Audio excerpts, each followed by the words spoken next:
उत्तर भारत के एक घने जंगल के किनारे एक छोटा सा गांव था, चंद्रपुर। कहने को तो गांव साधारण था, लेकिन वहां एक अजीब बात थी। सूरज वहां बाकी जगहों से जल्दी डूब जाता था और रात रात कुछ ज्यादा ही लंबी होती थी।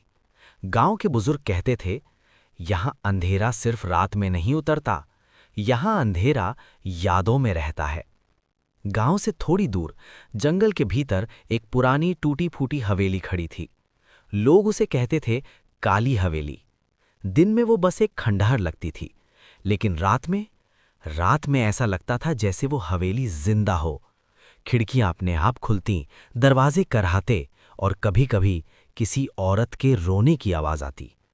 गांव का कोई भी आदमी सूर्यास्त के बाद उस तरफ नहीं जाता था।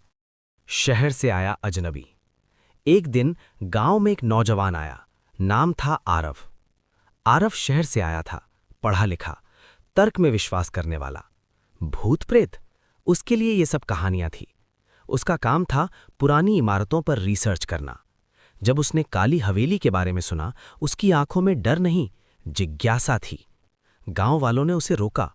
एक बूढ़ी औरत ने कांपती आवाज में कहा, बेटा, वहां मत जाना, जो गया है वो लौटा नहीं। आरव मुस्कुरा दिया, अम्मा, डर इंसान के दिमाग में होता है। बूढ़ी औरत ने उसकी आंखों में देखा और बुदबुदाई, और कुछ डर इंसान का इंतजार करता है। पहली रात आरव ने ठान लिया, वो हवेली में एक रात जरूर बिताएगा। रात के ठीक 9 बजे टॉर्च और कैमरा लेकर वो जंगल में घुसा। जैसे जैसे वो आगे बढ़ा, हवा ठंडी होती गई। पत्ते बिना हवा के हिल रहे थे। हवेली सामने थी, ऊंची, काली, चुप, बहुत ज्यादा चुप, जैसे वो सांस रोककर खड़ी हो। आरव ने दरवाजा धक्का दिया। क्रीं। दरवाजा खुलते ही तेज सड़ांध की बदबू आई। अंदर अंधेरा था, गाढ़ा, भारी। उसने टॉर्च जगाई। अचानक क्श, कैमरे में कुछ हिला। आरव ने पीछे मुड़कर देखा, कुछ नहीं था। वो हंसा। Old building, old sound.